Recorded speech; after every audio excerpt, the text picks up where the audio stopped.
we've been dealing with little islands of habitat. And the landscape recovery part of this new thing called ELMS, and I'm going to talk a little bit about that in a minute, is incredibly exciting because actually it's bringing all these valuable habitats together. So I'm John Pawsey. I'm a mixed farmer, organic farmer from near Bury St Edmunds. I'm also chair of the Wool Towns Cluster, which is a cluster of farmers around the Bury St Edmunds area. I'll talk a bit about that later on. This was supposed to be a workshop, and I'm afraid it's turned into a little bit of a presentation. But we do want you to think about some questions that we will be putting out to the floor in the after we finish speaking, which is really, as land managers, if there are any in the room, I mean, how do you see this new environmental land management scheme working for you? How should the transition between where we are now and where we want to be funded? And actually, if you're not a land manager, how do successful public goods look to you as effectively our customers? So I'm just going to quickly explain there's 3 tiers to this new environmental land management scheme, which is a government scheme which farmers are being encouraged to enter into. The first, I'm just going to remember my slides. The first bit of the environmental land management scheme is called the Sustainable Farming Incentive. And that's really looking at actually on the ground what farmers can do within their crop rotation, focusing on soils and hedgerows, nutrient management, but also areas for wildlife that rotate around the farm. So that's the most basic element of ELMS. It's also non-competitive, so every farmer can join. The second area is countryside stewardship, which is targeted, and it's mainly sort of centered around more sort of locally targeted actions, which you would go to people like the Suffolk Wildlife Trust to work out the kind of things you would be doing on your farm to increase habitat and increase wildlife on your farms. But it can also be done alongside food production. And the third most exciting tier about the whole ELM scheme is landscape recovery. So that's heavily targeted, and it's looking to engage with farmers and land managers to co-design a bespoke agreement to produce environmental and climate goods across a landscape at scale. So, you know, how is this all going to be funded? And this is one of the questions that we're all looking at and trying to work out, because it's not all going to be about Natural England and DEFRA. It's going to be about blended finance. It's going to be working with local businesses, but also NGOs to really put some sort of financial incentive to get land managers to change what they've been doing, because that's what it takes at the end of the day. And also we've got the 2023 Green Finance Strategy as well. And also we've got this subject of biodiversity net gain and carbon credits. All of those things I feel incredibly nervous about, I have to admit, but it is something that is a developing market.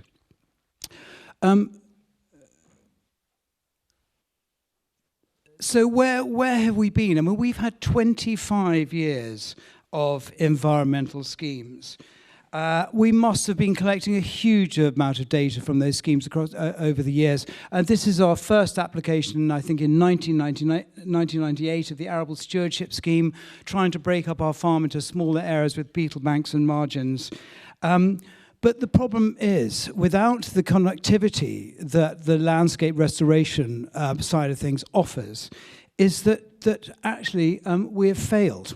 And time after time, the State of Nature report says that is the case. So we have to do something different.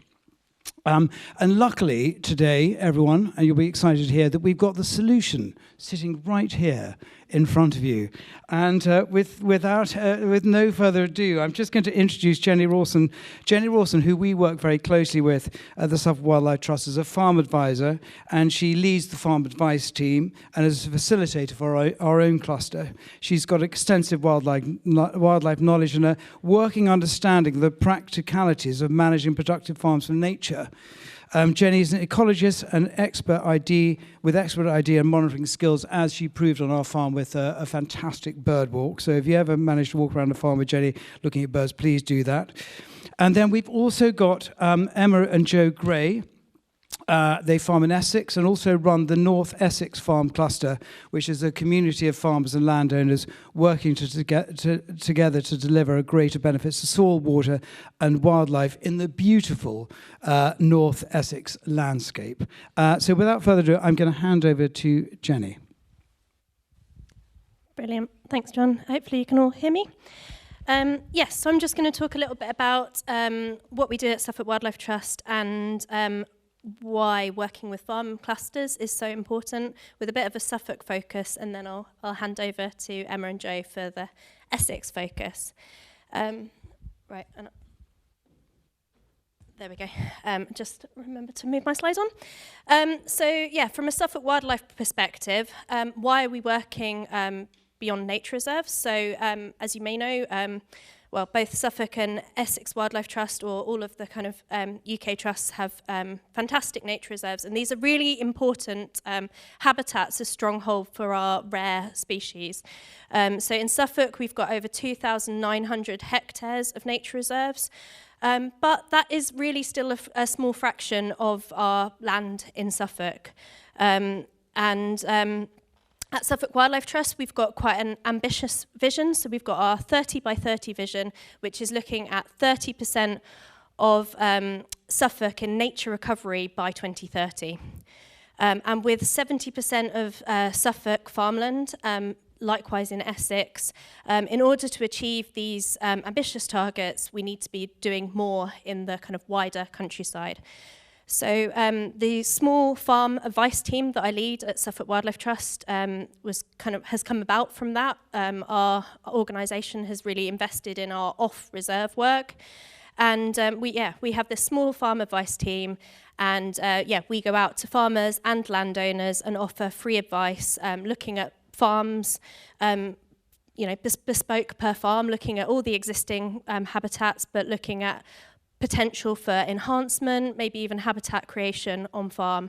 And as John's kind of talked about already, we kind of tie in with all of the kind of current agri-environment, so whether that's everything that's coming through ELM, the environmental land management schemes, but also lots of other funding opportunities that are emerging currently.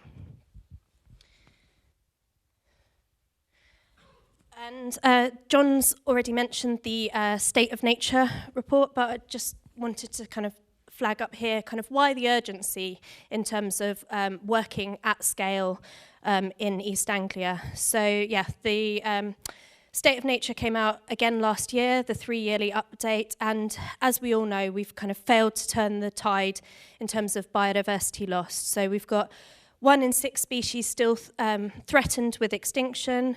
In East Anglia, that's thinking about some of our iconic species like turtle dove, nightingale, even yellowhammer and skylark are both red listed. So species that were common back in the 1930s. And we're seeing these declines continue, unfortunately. So we've had an 8% decline in farmland birds just since Brexit. So we need to do more. Sorry, too many things.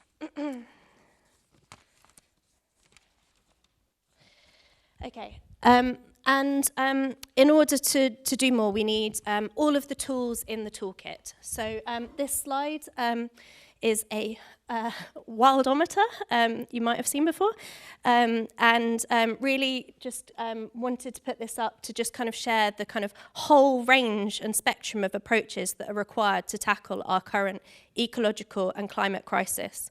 So we've got wilding, or kind of, well, Yellowstone, so quite a kind of extreme on the left there, all the way through to kind of our kind of more conventional farming, if you like. So in terms of wilding, that's grown a lot of popularity in recent years with the likes of Isabella Tree's book Wilding on NEP down in Sussex, and all of the great work that we know that's going on down there. But closer to where we are today, Suffolk Wildlife Trust nature reserves, some of you may know, at Blackbourne Valley and Arga Fen, are fantastic local demonstration sites for a kind of natural, nature-based approach. So these are both ex-arable sites, and strongly recommend going and visiting those and finding out more. But alongside that, we need our traditional conservation, we need our nature reserves for the rare kind of species and those kind of strongholds that managing those habitats provides. And then all the way through, which we'll be talking more about in our session, is the farmed landscape and all of the fantastic farmed habitats we have in East Anglia. So looking at everything from our floodplain grassland, our scrubby corners, our hedges, ponds, and even more kind of in-field options, so regenerative farming, thinking about cover crops that are going to provide fantastic sources for pollinators through the year. So there's lots of great work going on with farmers and also smaller landowners I wanted to give a shout out to as well. So in Suffolk, we have a network of private nature reserves, and those are privately owned land and some of them small holdings or land that people have bought, maybe planted some trees, planted an orchard, or maybe even a wildflower meadow. So all of those sites are really important in that wider picture.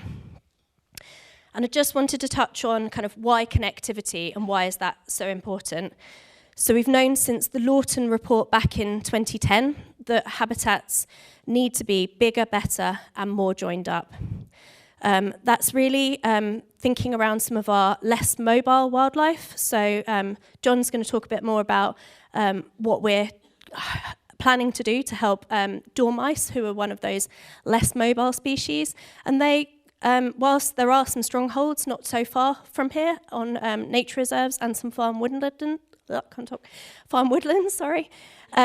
these species are going to struggle to cross some of the sterile landscapes that we have. So we really need those functional habitat networks. Some other species that are semi-mobile are great-crested newts. So again, we think of them as living in ponds, but actually they need the terrestrial habitat. So hedges are a really important habitat to connect up their populations in the wider landscape. And finally, kind of why is connectivity really important? So in the face of climate change, we need connectivity to provide resilience to existing habitats and existing populations of what is already threatened wildlife. I've recently had it described to me as looking at the kind of landscape as a hostile matrix. And if you're adding more holes through creating connectivity, you're making that hostile matrix more permeable. And then finally, I just wanted to mention a little bit of the work that I've been doing with John with the Wooltowns Farm Cluster. So I've been working with this group since 2021, since kind of near the start of our group, and been really enjoying working with John and the rest of the farmers in this group. So there are 27 farmers involved, and we're kind of 10,000 hectares, and we cover, as John said, around the kind of Bury St Edmunds. Our kind of centre of our group is around the kind of Lavenham, Long Melford area, but we're kind of stretching out and working with some of our neighbouring clusters as well, which we'll talk a bit more about. And behind me, I've just got a few photos of some of the recent events. So we made the decision to apply for Facilitation Fund, which is government funding, which has enabled my role at Suffolk Wildlife Trust to help administrate and also run lots of training and events for the group. So that's some of that's me just talking to the group, but some of that has also been we've been able to kind of buy in expert help to come and talk on different themes. And yeah, I think that's all from me, so I'll pass over. Thanks, Jenny. So we're going to talk a little bit now about the North Essex Farm Cluster. So hopefully this will work. Here we are. So we're a fairly new farm cluster. We got together in October 22, so just over a year we've been going on for. And we work with farmers and landowners, broadly speaking, in the Blackwater River catchment. So that cuts right across Essex from Saffron Walden out to Malden. where it's a huge area. There's 320 farm holdings in that area, and we're currently in touch with and working with around 140 farmers in a variety of different capacities.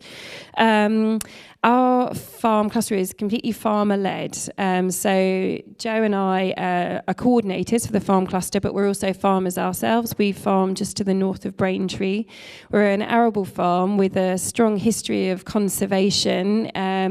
Joe's grandfather was part of the National Conservation Farms programme back in the 1970s, and since then conservation has always been at the heart of the way that the farm is run. We've got a large countryside stewardship scheme on our farm at the moment, which is really great. About a third to a half at any one time of what we're growing are crops for wildlife within our standard rotation on the farm. And we were drawn to the farm cluster because, as we're talking, really for nature recovery, connectivity is key. And what you're doing on your own farm is fantastic, but at some point you need to kind of look to your neighbours and look to see how that's being connected through the landscape. So the farm cluster and farm clusters all across the country, that is really their aim. It's looking at what's happening on individual farms and how we can connect that across a landscape. So our farm cluster, we're a sort of membership organisation, and we are independent, and we are driven by the interests of the farmers within our group. So the kind of things that we get involved in, I haven't actually got many slides, but here we are in our natural habitat, in a grain store, sitting on bales, listening to a talk. But we run a series of events and talks through the year for our farmers and training events, and they are on everything from sort of bird ID and encouraging farmers to get involved in bird surveys on their farms and various other species-specific stuff, to stuff looking at climate change preparedness, water scarcity, all sorts of different events that we've held in our first year. We also are at the point where we're going to embark on our first pilot project, which is a connectivity project across 10 farms, and I'll hand over to Joe to talk about that in a moment. The farm cluster also provides a single point of contact for those wanting to work with farmers and have an access point to meet with many farmers through one route. So the farm cluster is very lucky to be working with various NGOs, RSPB, Essex Wildlife Trust, but also private sector. So Anglia Water, Essex and Suffolk Water are working with us. So anyone that's really wanting to work with farmers to support landscape recovery at scale, a farm cluster provides a really neat method for doing that. The other thing that the farm cluster is doing is we're looking to layer the various offers out there for farmers to support nature recovery and using the farm cluster to coordinate that. So at the North Essex Farm Cluster, we're as inclusive as possible. We're in the type of farmers, landers that we can work with. So we do work with farmers that own the land they farm, but we're also working with tenant farmers, contractors, smallholders, to make sure that everybody is included in this vision for nature recovery.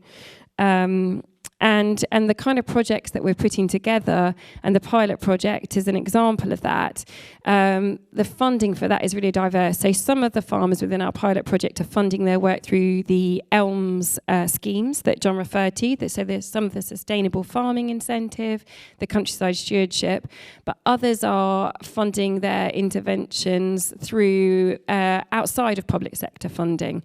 We're also working with farming and wildlife conservation organisations to do pond recovery, and the money for that is coming through house building. It's coming from developers. So it's a really broad range of funding for the kind of projects that we work on. So it's about layering the different offers to try and maximise what we can do as farmers.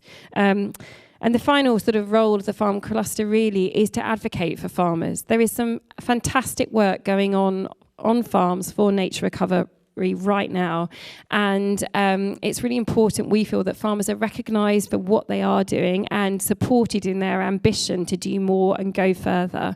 So the farm cluster has a big role in that, and providing that sense of community and support for farmers. It's really important that we work on that. So back to the core aim, which is about connectivity. as we enter our second year of the life of our farm cluster, we've been setting up a project called the Pant Valley Pilot. So part of the River Blackwater, the upper part of the Blackwater, which comes from Saffron Walden to Braintree, that's actually called the River Pant. It changes to the Blackwater at Braintree. And we're working on a project there across 10 farms, which I'll ask Joe just to highlight some of the work that's happening through that project.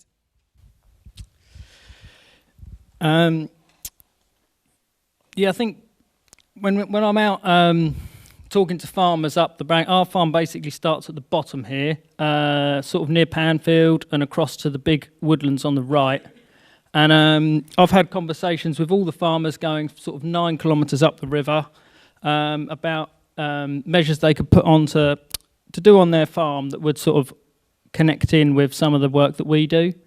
And it's quite interesting because of people look at the countryside and think it's a sort of natural environment and natural landscape, but sort of forget really that it is actually all designed and laid out by people. It's just that it hasn't been changed for a long time, and a lot of the farmers, they've never changed the look of their farm that they inherited from their parents, and their parents didn't often change it. And so apart from the sort of field enlargement, a lot of things people haven't thought, let's connect that copse to that one. And these conversations haven't happened for a long time, but they have all happened before. So it's quite exciting to be standing on the hills and sort of looking at the landscape with people and starting to look at it sort of with a new eye. And it's sort of a different, not just about food production, but really to look at the landscape and how that interconnects. So what we've got going along, this is 10 farms and 9 kilometres. So we've identified 31 ponds. I think actually we keep adding more. So it's actually, I think it's a few more than that now. Which most of those are restorations, and but there's probably 10 or 12 of those are new ponds going in. And the water companies have been fantastic. They're very keen to get more water held in the landscape. So we've been able to get funding to create these ponds, and also training for the farmers in how to restore their ponds, because you have to do that in quite a sensitive way. And it's actually can look quite heavy-handed at the start. Lots of farmers don't initially want to actually do enough, but that really involves letting light into the pond. So mainly, if possible, on the south side of the pond or the southwest side of the pond, removing all the vegetation to let light back into the pond. And a lot of these ponds, farmers don't initially think of them as a pond because they're often completely dried up and haven't held water for quite some time. And by removing the trees, often these trees and vegetation roots have gone, the pond has silted up, and the silt in the bottom of the pond, the roots from the trees and the shrubs have completely woven a web right across the silt. So you scratch a bit of silt back and there's just roots everywhere. And that isn't how these ponds have been for most of their time in the landscape. They've been managed by farmers and landowners to be water, to hold water. So when you do the correct intervention, the pond will then hold water, most of them, right the way through the summer, even through really dry periods, which is unbelievable to me. I didn't think that the trees could possibly be drinking all the water in the ponds, but you sort of have to see it to believe it, really. So the ponds have been really nice and quite easy way just to get farmers on board initially, because they're not actually having to take any of their land out of production to do that work.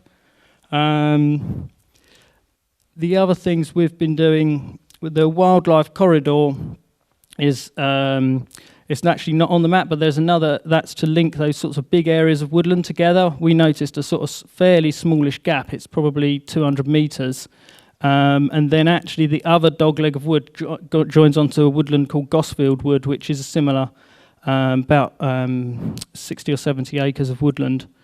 The agroforestry are mainly on livestock farms, where farmers have identified they want more shade for their livestock, and have noticed their livestock in these really hot periods spending a long time around the edges of the field in the shade. So just planting some big tree lines down the middle of the fields really sees them grazing back across the fields and spreading the manure evenly across the fields, rather than spending all summer sort of hiding in the shade. What else have we got? Yeah, so yeah, we've got 4,000 metres of hedgerow going in. Yeah, the hedgerow has been quite an easy one to get farmers on board with, and yeah, I think people can really see that it's just an easy way also connecting up bits of landscape without taking huge areas out of production on people's farms. So if we can identify like the lowest performing areas of people's farm where their crops aren't doing so well, just use those for planting, and yeah. Thanks, Jay. I'll pass over to John. Thank you very much. I'm sure you've heard the word connectivity keep on coming up, which is incredibly important to this piece. Where's the little clicker thing? Okay. Yeah, so please don't read this. I put this up here because we've got we've actually just been approved to have a pilot study for a landscape recovery project for the Suffolk Wildlife cluster as well as the Stour Valley cluster. And one of the reasons for setting up a cluster is so we can access this money through landscape recovery. So in this slide, it's really, one of the reasons for setting it up is really to improve landscape and wildlife connectivity within the project area. And one of the members' benefits is going to be to enable that funding that will be available as clusters. I mean, basically, we have to have a critical mass, 2,000 hectares. So you have to, unless you've got 2,000 hectares, you have to engage with other farmers to put in a bid for landscape recovery.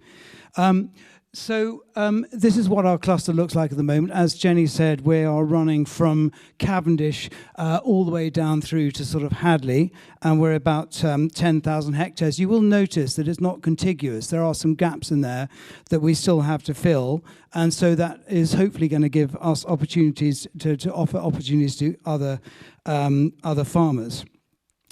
The problem is with our ancient woodlands is that they are in various states of management. And you can see here, this is our SSI woodland, Alpheaton Wood. And it really is just an island in the middle of nowhere with no connectivity at all. So it's incredibly important that we get those woodlands connected. So thinking about our landscape recovery bid, we were then approached by the Stour Valley cluster, and they are in an AONB with mainly secondary woodlands, not so many SSI woodlands. But they got really encouraged by our wish to put in a bid, and we joined with them. And this is the River Stour going all the way through it. But it takes us up to about 10,000 hectares. So the scope of actually being able to do something at really landscape scale is incredibly exciting. We made our application in 2023. And just before Christmas, we got the news that we'd been accepted, which was incredibly exciting. And we are, we're in the stage where we're just working out how the whole thing's going to work. And then we go into the development stage, which will be the remainder of the 2 years. It's a 2-year project. And then after that, we hope to go in the development phase where we actually roll this stuff out across this area. We talked a little bit, and we have talked about connectivity and the importance of actually getting these really important things connected. And it was interesting to hear Mark Cocker this morning. I mean, the difference between really an ancient and a secondary woodland is in terms of age and whether or not that woodland has been changed. Since, is it 1650, I think? If it's pre-1650 and it hasn't been changed or replanted, it's considered to be an ancient woodland. And during COVID, Alice and I spent a week camping in this wood.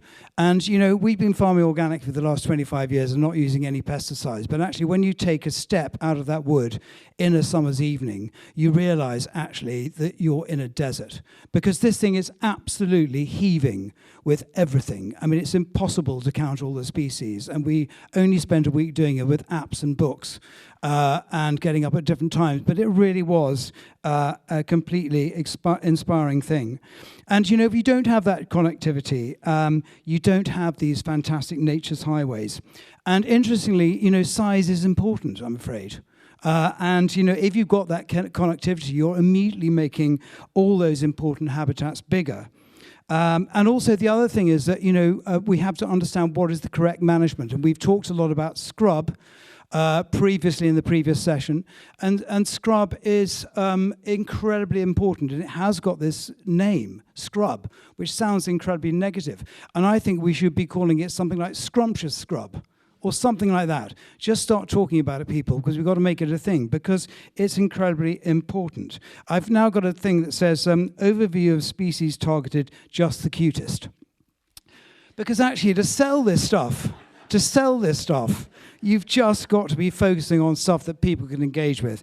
And when you start thinking about the needs of the dormouse, the only thing I can think it is equivalent to is the giant panda, because it's so incredibly needy in the amount of space that it needs to develop.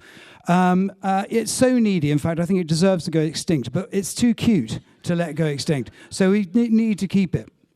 By having these areas of connectivity, so Alpheaton Wood, our wood is 10 hectares in area, but you know the needy dormouse needs 20. So if we have these areas of scrub coming up to Alpheaton Wood, we will actually suddenly turn 10 hectares into 20. And of course, you know, the turtle dove has its issues in other countries before it gets here, and actually when it's trying to get here, being shot by some Italian. But actually, it's also lost a huge amount of habitat in the UK as well, and it too absolutely needs a little bit of water and some scrub and some grit and a little bit of area where it can dry itself up and rest. And of course, the wonderful nightingale, not the most colourful of birds, but its song is wonderful, as you all know, and also it needs exactly the same kind of habitat as well. And the thing that this is actually taken in Alpheaton Wood. Of course, you know, when you're sort of, spending a week and actually really trying to list all the different species, it's impossible, because this stuff has been left undisturbed for hundreds and hundreds of years, and it's incredibly important. And one of the problems we have is with deer. And part of the landscape recovery project that we put in for our pilot is going to look at actually effective deer management. How do we get on top? How do we, get our deer population to a level, or we move those deer populations on so they're not left in our ancient woodlands and being able to browse and essentially destroy them?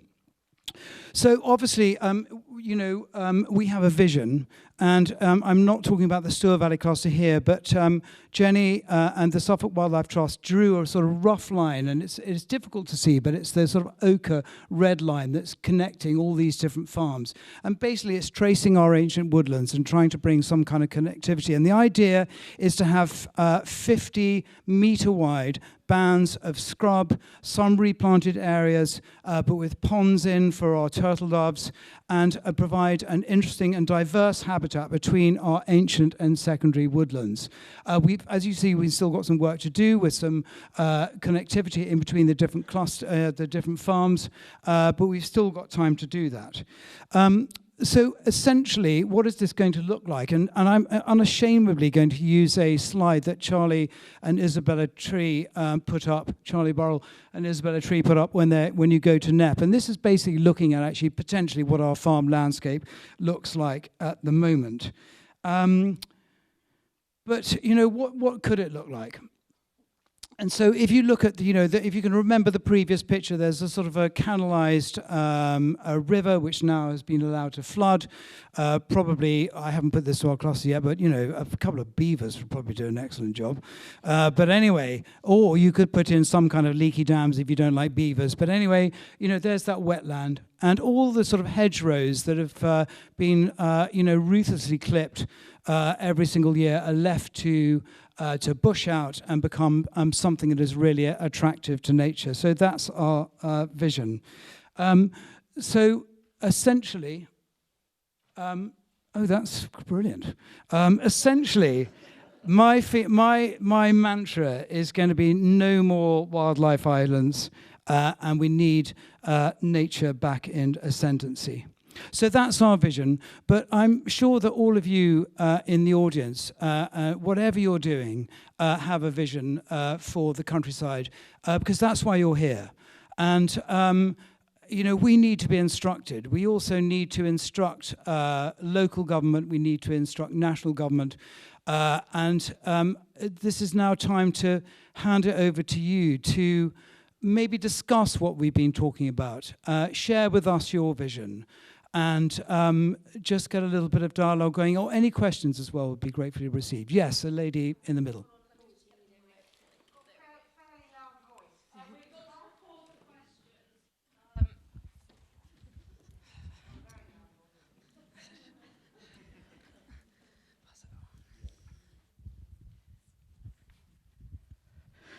I have a son-in-law who is involved with food production in Suffolk, a cluster of farms or groups of farms where they produce carrots and potatoes and onions and various things. And he says it's all very idealistic, but if we put all of this sort of thing into practice, we'll be importing ever more food, which will all have been produced to less high standards, and ultimately farmers will be disillusioned with it.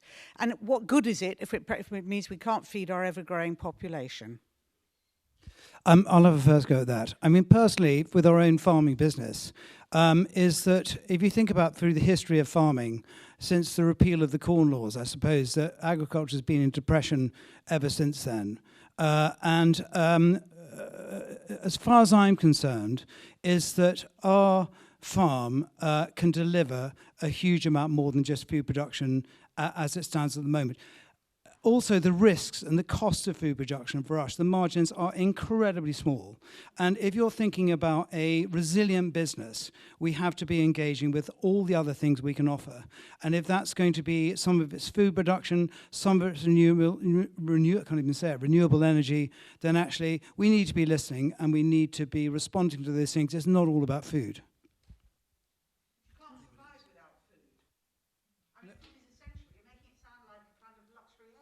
No, but yes, but nature can't survive at the level of intensity of agriculture at the moment. It depends what your priorities are.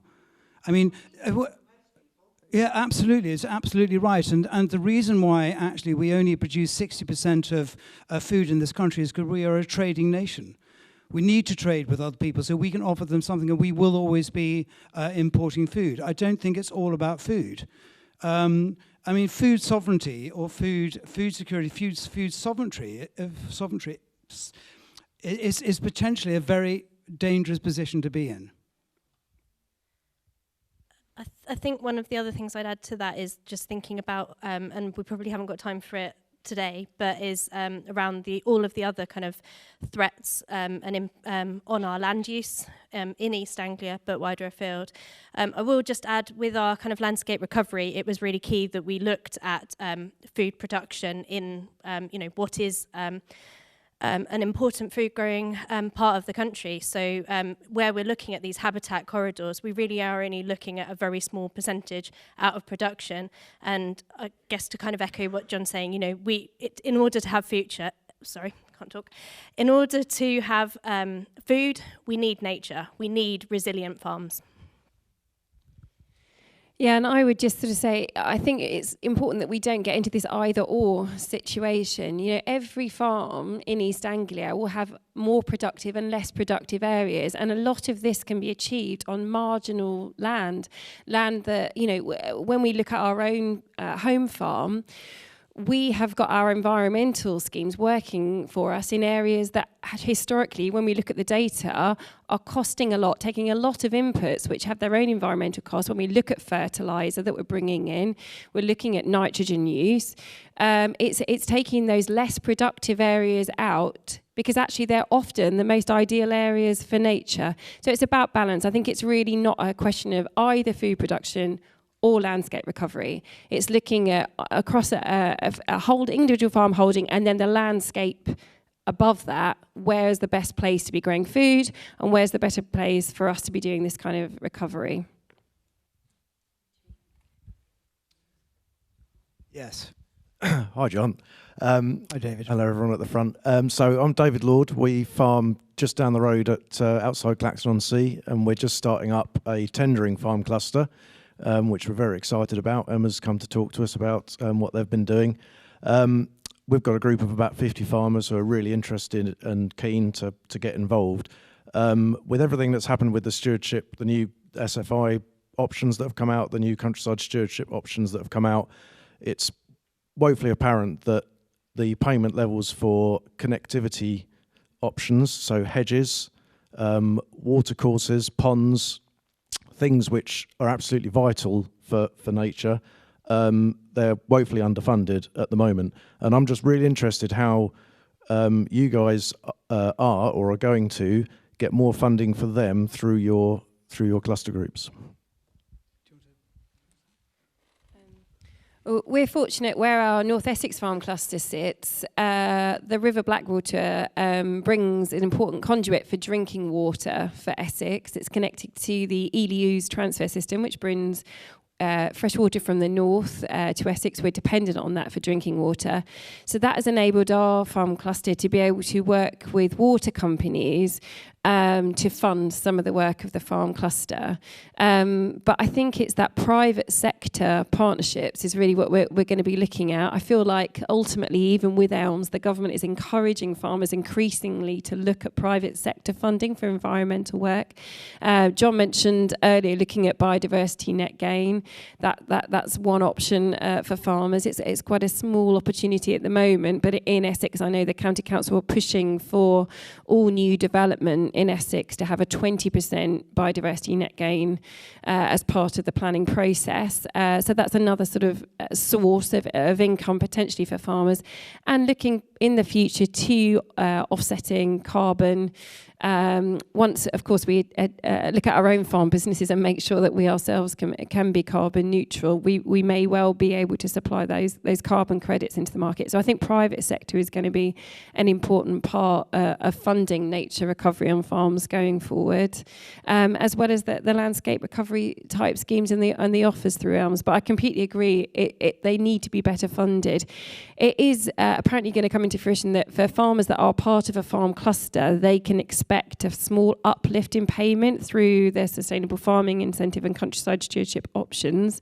Apparently that's coming down the line to encourage farmers to work collaboratively, but certainly we could do with more backing to make this connectivity happen across the landscape. We've got time for one more question. Yes.